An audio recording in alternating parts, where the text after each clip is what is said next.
Welcome, loyal listeners, to another episode of Eclectic Full Contact Theater's splendid satirical saunter down memory lane to those thrilling days of yesteryear, throwing shade. Remember, if you love the adventures of the Shade and the Vamp, head over to Patreon at www.patreon.com/EFCT and become a subscriber for all sorts of exclusive Shade rewards. And now, sit back, relax, and enjoy Eclectic Full Contact Theater's Throwing Shade. There is a darkness in the minds of men, a darkness in their hearts, a darkness in a room with no lights. And who knows that darkness? The Shade knows. By day, Theodore Rockwell is a go-getter reporter for the Chicago Gazette-Times-Herald, but by night he becomes the Shade. Using his uncanny ability to wear dark clothing, he, assisted by his girl Friday, Wednesday morning, who is the mysterious female vigilante, the Vamp, defends the downtrodden and fights the forces of evil. But can one man defend the innocent from the scourge of Chicago's underbelly? Why is it referred to as the underbelly? It's not like it's lower than the rest of the city. And it's usually called the dark underbelly, when, let's face it, underbellies are usually pale. I'm sorry, folks. I've been reading a lot of National Geographic. Anyway, find out on this week's incredible season finale, Throwing Shade, Rules of Engagement. And we are finishing this season on a high, ladies and gentlemen. Once again, Throwing Shade is sponsored by Mango Flakes, the completely average breakfast cereal from generic mills. Mango Flakes, they're grain. Also brought to you by Eclectic Full Contact Theater, bringing you high-quality 1930s radio-style satire since... Can you believe it? This is our 26th week! It's been half a year, everyone! We've come so far. I think I'm tearing up a little. Last week on Throwing Shade... Story of my life. And now, on to our story. Act 3, Scene 1. Pedal, pedal, parents meddle. The threads get tangled, like a drunken spider. As Theo's mother and Wednesday's father attempted to dominate the conversation, Theo regained consciousness. Wednesday, I just had the craziest dream. I dreamt my mother and your father both came to Chicago. Theo? And Wally, you were there. And Wednesday, you were there. Theo? And Colonel Morning, you were there. And Ma, you were... And he's fainted again. He's done that since he was a child. Anytime he gets too excited, boom, out like a light. So he's always been yellow. That is my darling baby boy you are disparaging, and I will not have it, whoever you are. You've got the baby part right. I think he's sucking his thumb. Dad! Golda, this is my father, Colonel Sanders Morning. Your father, I see where you get your charm and femininity. Boxing Day. Listen, lady. Dad, this is Golda Rockwell, Theo's mother. I see where he gets his masculinity from.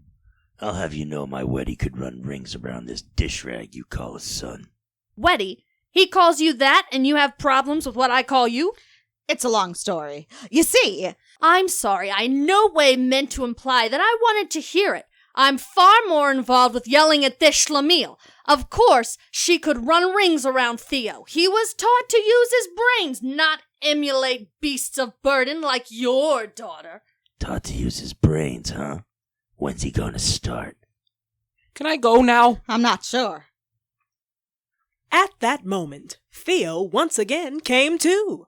Wednesday, you won't believe it. I just had the strangest dream. Theo? Yes? Wednesday pointed in the direction of Golda and the Colonel, eyes locked in a battle of wills. Nerds.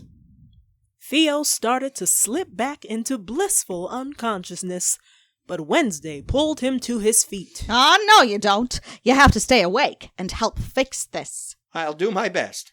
Ma, please, very calmly and succinctly, tell me why you're here. Calm? Calm? You expect a mother to stay calm in a situation like this? How do I stay calm when my only son Again, I have 3 brothers. Boy, do you ever. is about to make the biggest mistake of his life? Who would be calm at a time like that, I ask you? So much for calmly and succinctly. For her, that's pretty straightforward.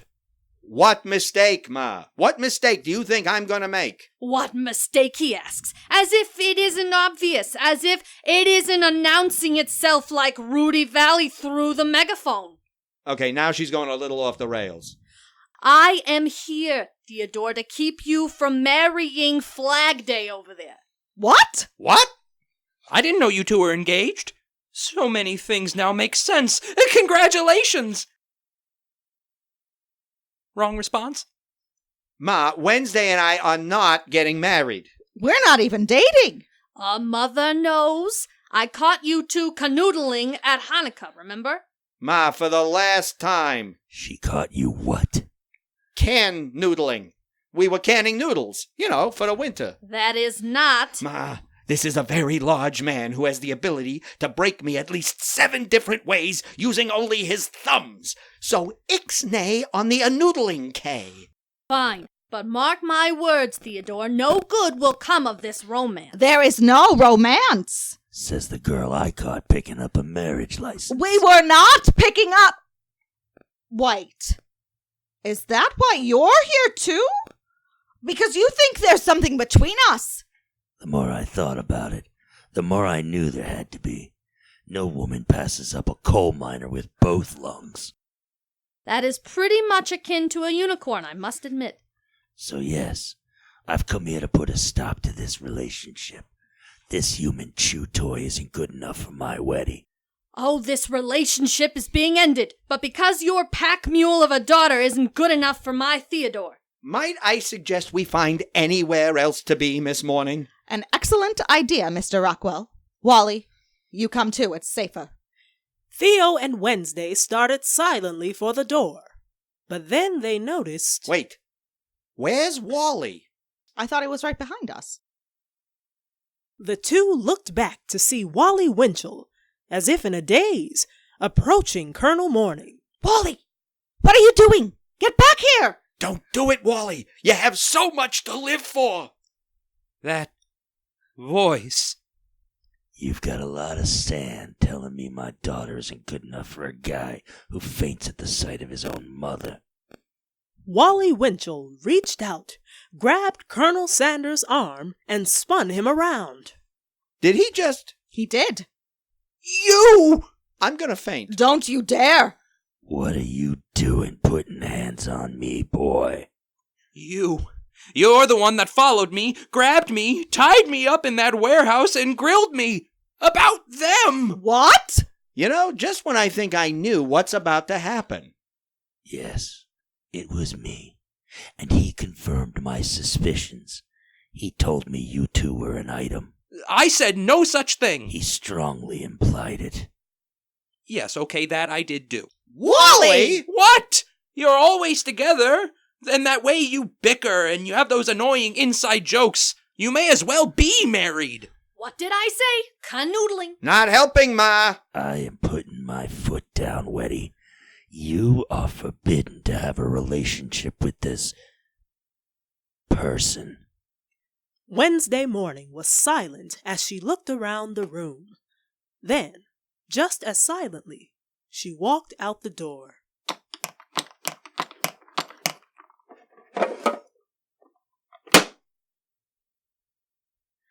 I should go after her.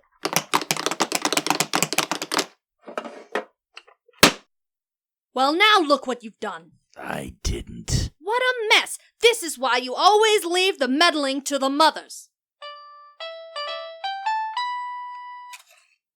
Act 3, Scene 2. The Mayor, the Accountant, and the Wardrobe. I really can't describe it. The next morning found a great number of people searching. Theo was searching for Wednesday. Wednesday? You home? We should talk. Hello? The colonel was also in search of Wednesday. You have one more chance. Where is she? I swear, I don't know. And shortly thereafter, Wally was in search of a new job. Lighthouse keeper. How delightfully solitary. While Golda was in search of her heart's desire. Why can I not get a decent bagel in the nearest city? But the most desperate search of all was underway at City Hall. Mayor? Mr. Mayor? It's me, Nathan Sniveling. Are you in there?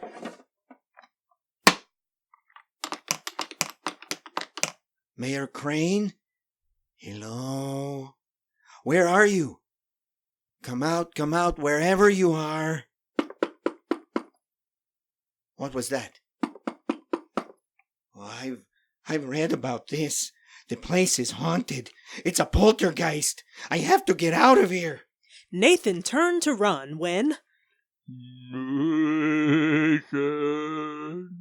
Oh no, it knows my name. I have to pretend I'm not here. I must be silent until it goes away. Nathan. Nathan Sniveling. It's Sniveling. Oh, curses! Nathan, help me! Where are you?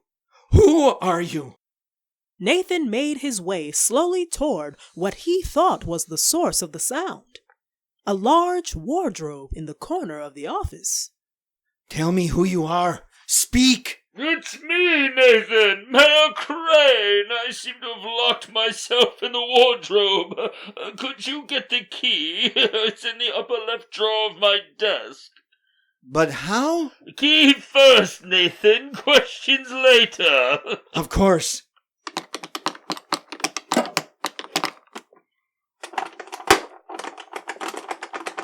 Mr. Mayor, the drawer is locked. That's all right, Nathan. I always carry the key in my pocket. Oh, dear. Don't worry, Mayor Crane. I can help. Nathan Sniveling took a letter opener from the mayor's desk, and with a surprising amount of dexterity, picked the lock and freed the embarrassed Mayor Crane from the wardrobe. Thank you, Nathan. But where did you learn to do that? I would tell you, Mayor Crane, but those records are sealed. But why were you in the wardrobe? I was hiding. Hiding? From who? Whom? Who's whom? Nobody. Then why were you hiding from him? No. Whom's not a him. I see. Why were you hiding from her? Look, never mind about whom. I was hiding from the press. But you love the press. Normally, yes. But ever since that incident with Eugene Gomper's Cruikshank, the press have been implying I was behind it. I can't show my face in public without being mobbed by reporters. Were you behind it? What? Of course not. It was all just a horrible coincidence. I'm glad to hear that. As the accountant for the city, I would hate to have to pay out a large settlement to a political opponent and Police Chief Cannoli, who is, by the way, very upset about his dog. I know. I've been hiding from him, too. Whenever he gets upset, he's even less understandable than usual. You have to make a statement. I can't. I've been hearing about these strange occurrences where people are made to look foolish, and I just know that if I go out in public and make a statement, the same type of thing will happen to me, and I'll look ridiculous. I understand. Definitely better to hide in a closet. Wardrobe. Whatever. Mr. Mayor, you have to make a statement. The longer you're silent, the worse these rumors will get, and that will end up costing. I know, Nathan, but my mind is so agitated I can't even think straight. I know what you need, Mayor Crane. Mango flakes. Mango flakes? Yes, they can calm you down and help you think straight. Is that so? Absolutely. It's impossible to get agitated while eating a cereal that's indistinguishable in taste from the box it comes in. Eat mango flakes, because a blank mind is an open mind. Maybe I will do that. After all, I can't hide in a wardrobe forever. Mayor Crane, I want to talk to you. Oh no, cannoli.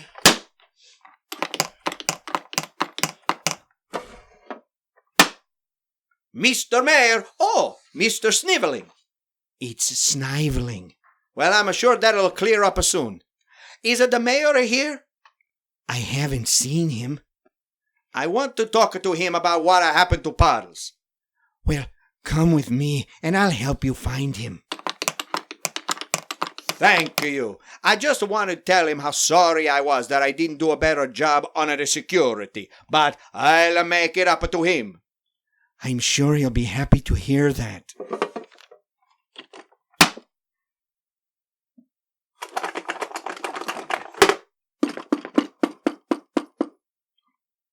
Hello? Nathan? Cannoli? Hello? Seem to have locked myself in again. Hello? Oh, nuts. Act 3, Scene 3. Love All. Trina makes a move. Wally gets a break. Meanwhile, Theodore Rockwell had returned to the Chicago Gazette-Times-Herald to see if Wednesday had showed up there. Instead, he found Theo, hello. Trina Love. Trina, hi. Have you seen Wednesday? Every week, right there on the calendar. First off, I acknowledge the joke, but I mean Wednesday morning, my partner. Oh, her. No. But guess what, Theo, sweetie? Sweetie? Who is this woman? I was talking to Mr. Clemens, and he said he'd assign me to be your typist permanently. Isn't that wonderful? What? But Wednesday? Just think of it. You and I working so closely. Close is nice. So why don't we celebrate over a nice long lunch? Lunch is nice. I just knew from the very first moment I met you that you were the man for me. Me is nice. Hey there, Theo. Have you seen Wednesday? Wednesday's nice. I mean, what? Wally, have you seen Wednesday? That's what I was asking you. Theo, Mr. Clemens wanted the crocodiles story on his desk this morning. Oh, that's fine. You type it up and let me look it over before we give it to him, and then we'll go to lunch. I could do that, but it's so much more fun when we do things together. You know, close together. See ya, Wally. What is going on? Rockwell! Morning! No. Winchell, it's you. Where are Rockwell and Morning? Theo's with Trina. Well, then he's gonna be useless. I need that lizard in the sewer story ASAP, and whatever other attributes Tina Love may have, speed ain't one of them. Really? Seems awfully fast to me. What? Nothing. And where's Morning? Haven't seen her, Mr. Clemens. Good thing we're not trying to do anything productive like run a paper.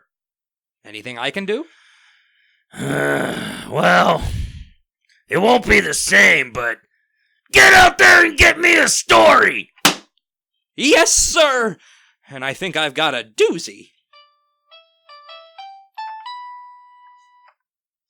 We'll return to Throwing Shade, Rules of Engagement in just a moment. But first, a word from our sponsor. Friends, are you tired of breakfast foods that require a lot of preparation?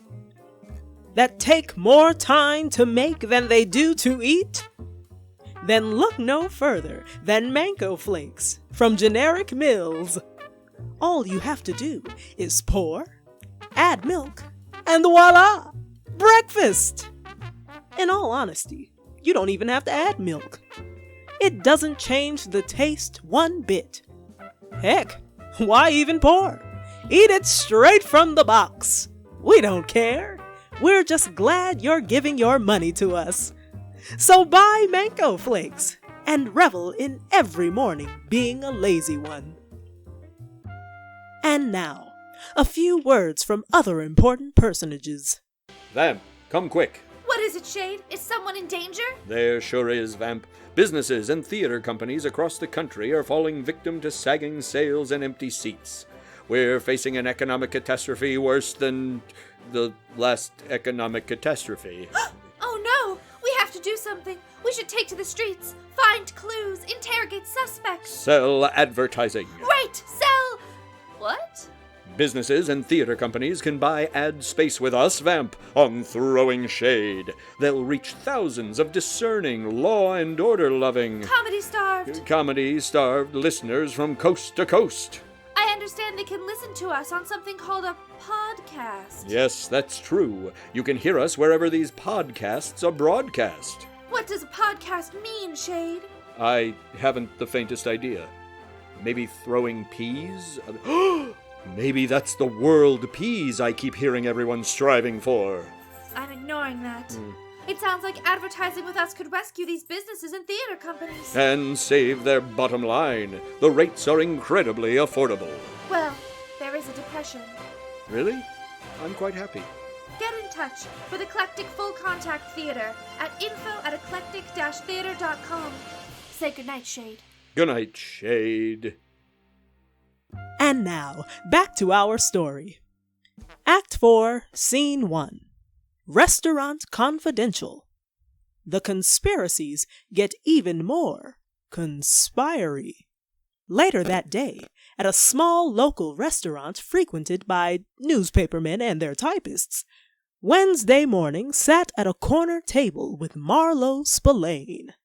I have to admit, Wednesday, while I'm happy you called me and asked me to meet you here, I'm a bit surprised. I know I said I wanted to take it slow, but I've changed my mind. I'm jumping in head first. Take the plunge. You mean it? I'm so happy. And I hope you're not just talking about the job. Marlowe Spillane took her hand in his, and Wednesday wasn't so sure she was just talking about the job. I promise you'll love it. I'm sure I will. I just know this is going to be the beginning of a wonderful relationship in so many ways. I totally agree, Marlowe.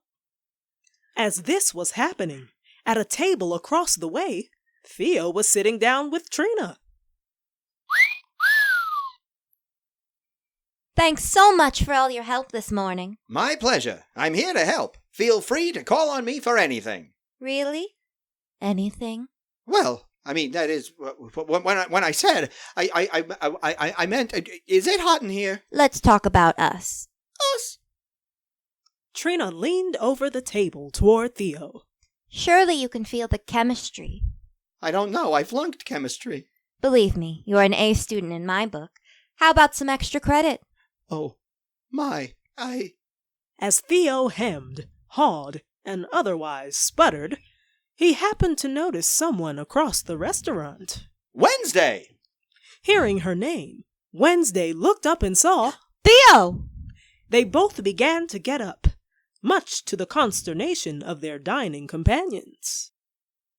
Don't look at her! Look at me!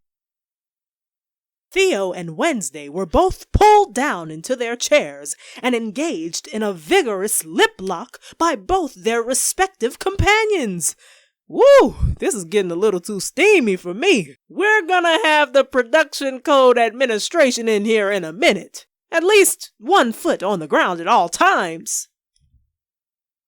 Thankfully, for those of us with delicate sensibilities, at that moment, there was some rather unusual rustling going on in the bushes outside the restaurant.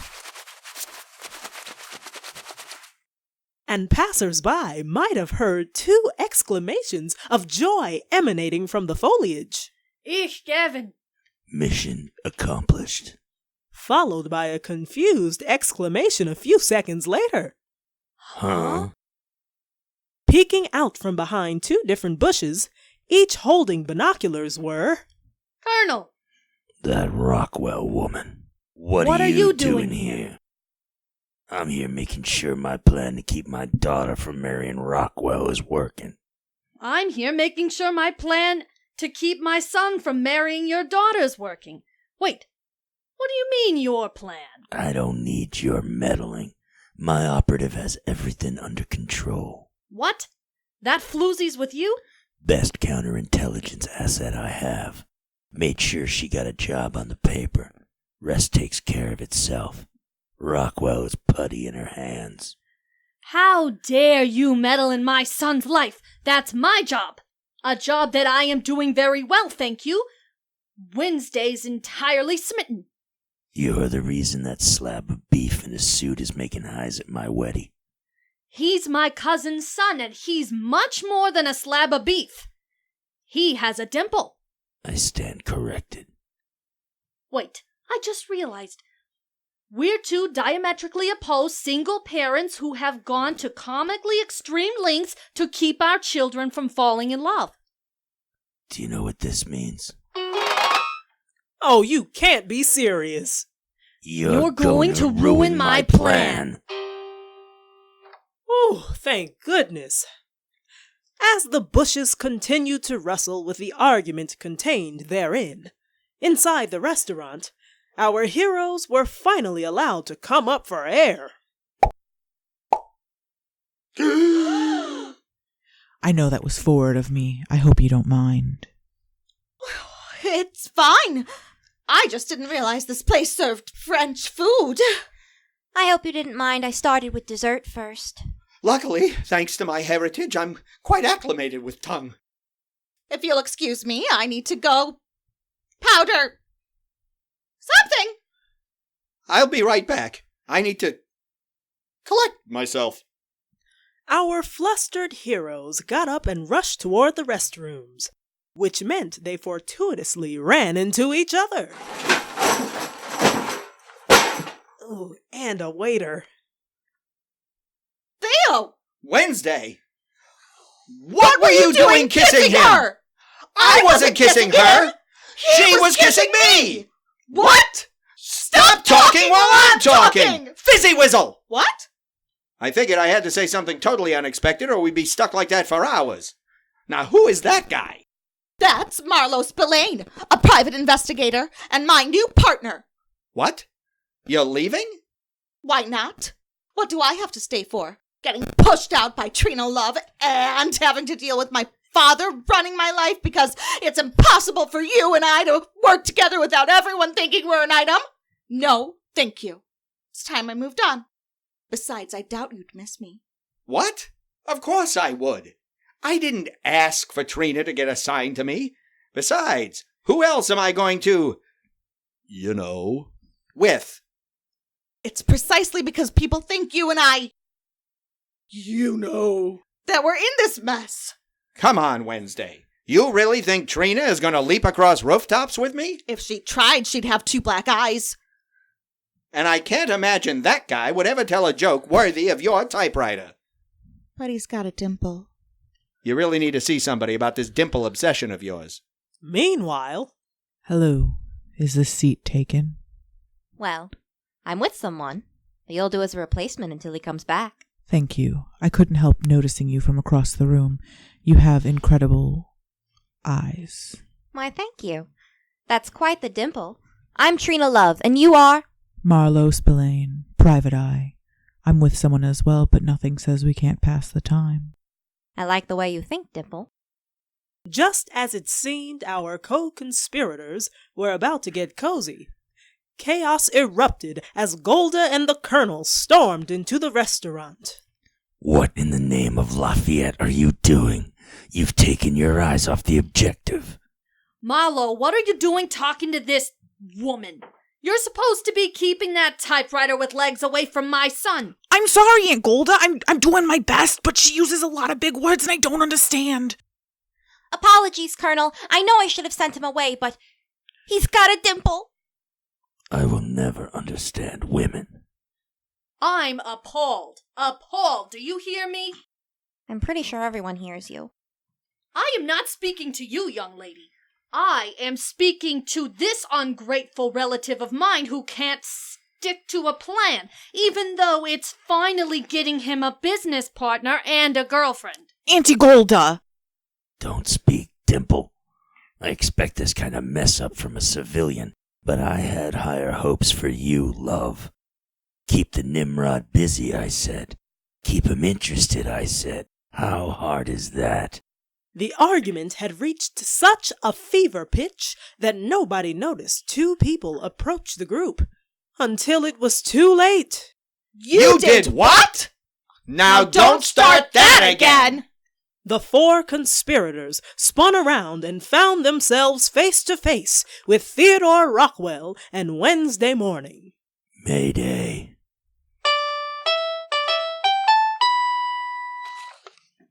Act 4, Scene 2.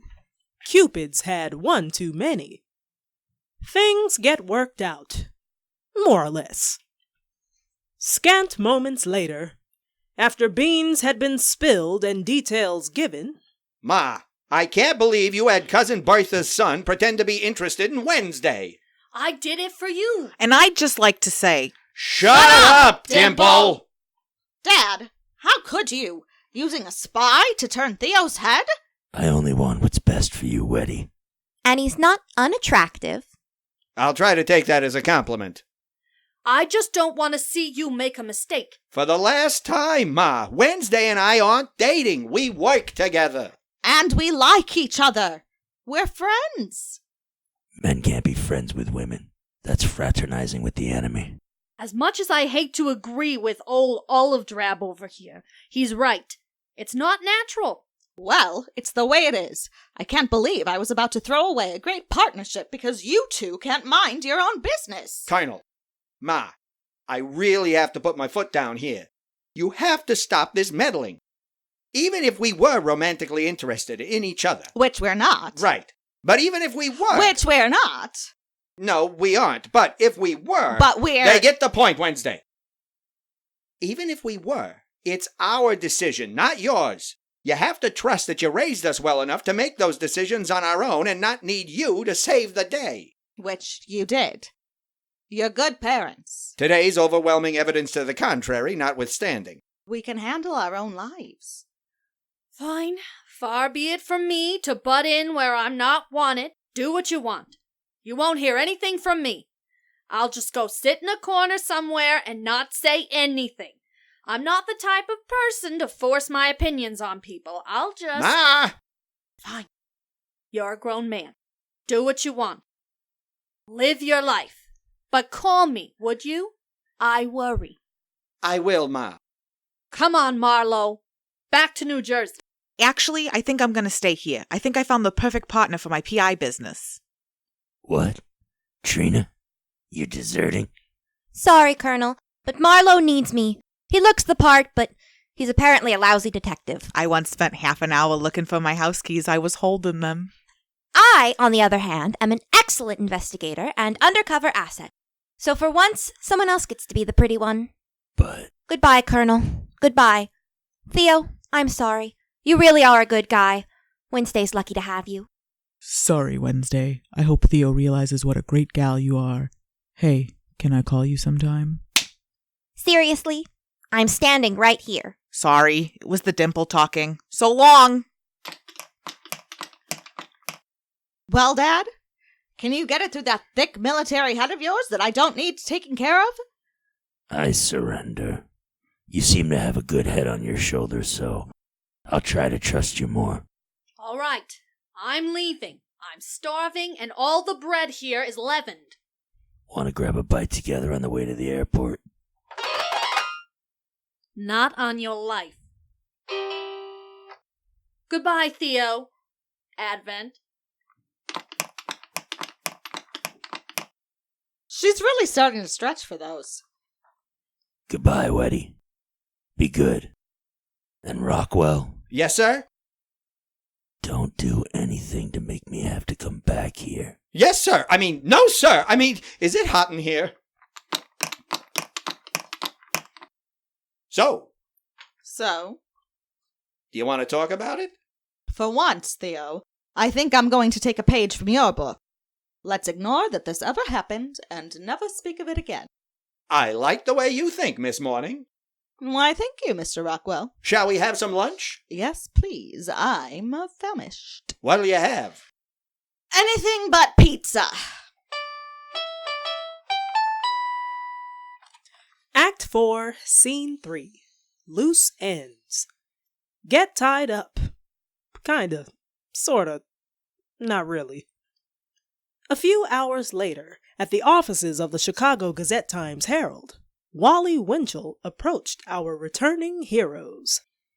Theo, Wednesday, I figured out what your parents are up to. Wally, I did some digging on Trina and Marlowe. Turns out she works for the military, and he's from New Jersey. Yeah, Wally, So then, I cross-referenced them with your parents, and bingo! Your parents are using them to separate you two by having them pretend to be interested in you romantically. We know. You do? Yeah, we just caught him red-handed at lunch. And? Everything's back to normal. Oh. Well, good. You two really belong together. Thanks, Wally, but we don't really. I mean, it's not very often you see two people who work so well together and understand each other, support each other. Oh, Lord. I'm gonna die alone. Wally, are you okay? What, who? Me? Fine. I'm great. Well, back to joke a day. Rockwell! Morning!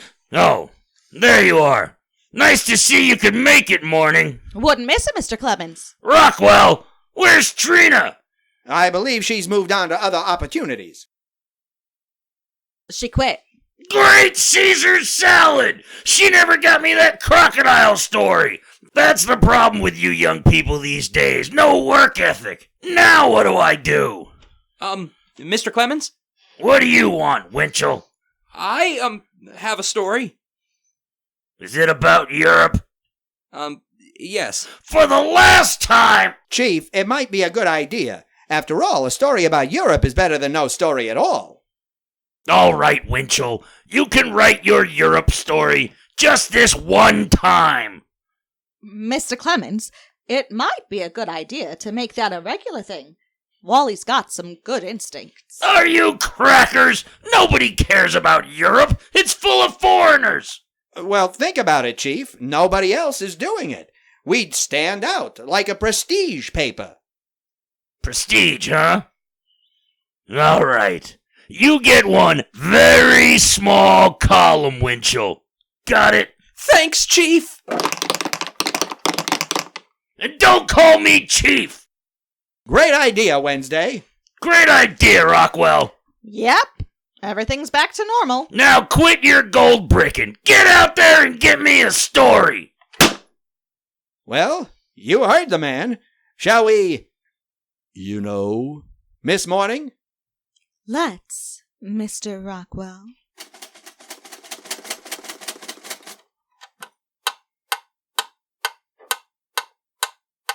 Throwing Shade is brought to you by Chicago's premier storefront theater company, Eclectic Full Contact Theater, announcing the Chicago premiere of David J. Lower's The Rough Guide to the Underworld. What fresh hell is this? It's a travelogue like you've never seen. Mash up a Ken Burns documentary with scenes cribbed from Sorkin and Mamet. Add commentary from Virgil, Dante, and Twain. Infuse it with high-proof music and video. Then, blend until frothy and hang on tight. You're taking a ridiculous ride through everyone's favorite mythical anti-destination. Runs May 5th through June 6th, 2020 at the Athenaeum Theater, 2936 North Southport Avenue. Check out all the info at eclectic-theater.com. Tickets on sale soon. Loyal listeners get a special discount.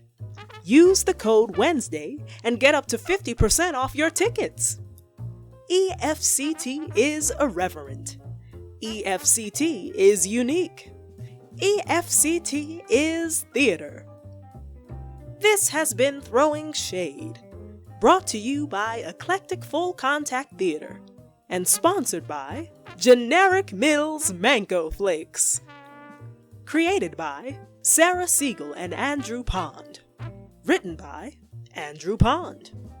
Starring the voice talents of Jessica Lauren Fisher, Reed Henry, Daniel Houle, Serena Johnston, Noelle Pleiss, Lily Lalios, Hannah Luthringer, and Andrew Pond. Our Foley artist is Lori Iyer. Our engineer is Daniel Houle. And I'm your narrator, Noelle Pleiss.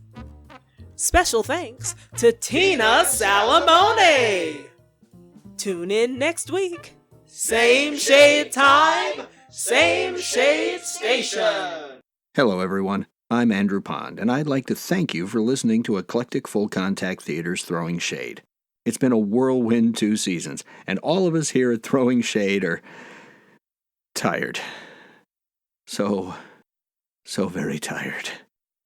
And so, while our crack team of me works on Season 3, Throwing Shade is taking a short break. However, we are not disappearing. In the interim, we'll be uploading mini-sodes, cast interviews, and the like. And for even more of that behind-the-scenes content, as well as fashionable swag, head over to our Patreon page at patreon.com/EFCT and subscribe. You'll get to hear exclusive outtakes, deep dives, watch video of rehearsals and recording sessions, and more. And did I mention the swag? Oh, there's swag. So thank you for listening. And if you love Throwing Shade, tell your friends. If you don't, well, you're probably not hearing this, so never mind. Check out all the special episodes coming up and see you soon in Season 3.